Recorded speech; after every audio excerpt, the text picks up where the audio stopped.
Up, short video muna tayo mga kabusabos. Shout out.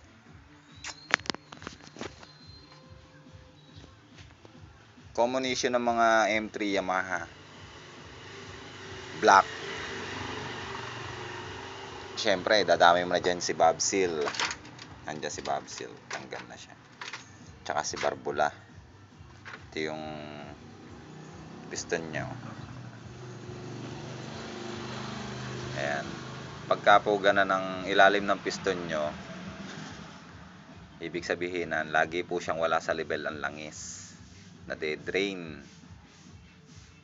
Although alam naman natin si M3, nangangain talaga ng langis yan. Yan o. Yan, nakita nyo ba?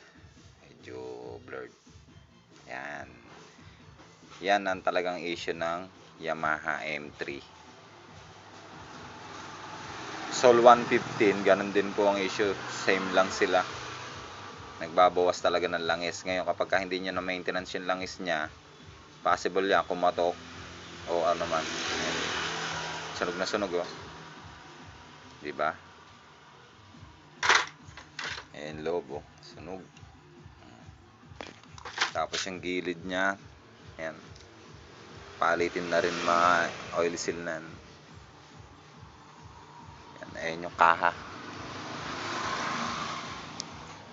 Shoutout sa may-ari nito.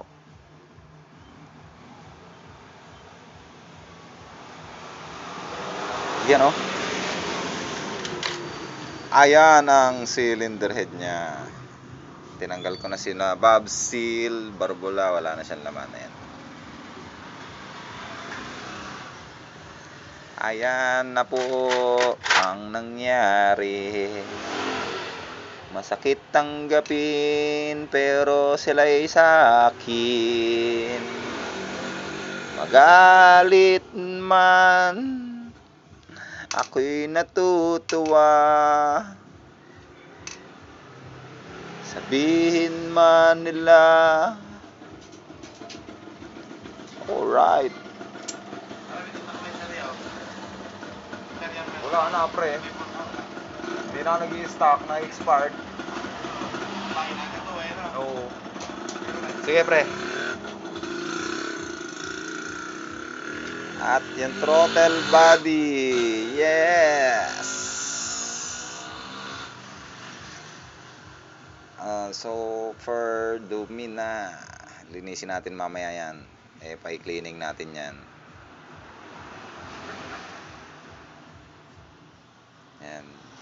Pag gana na po kadumi ang throttle body nyo yan, maintenance nyo na po yan, palinis nyo na po yan. Yan o.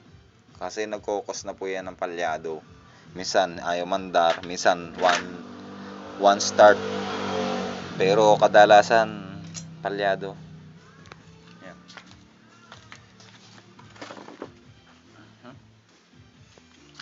Shoutout muna siya ano, Busabos. Ay, naku ang pogi mo. Ganda mong lalaki.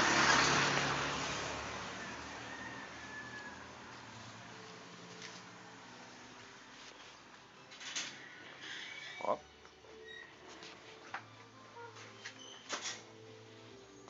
God bless.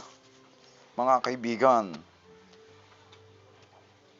Hanggang dito na lang ang pagtatapos ng isang kabanata. Babush!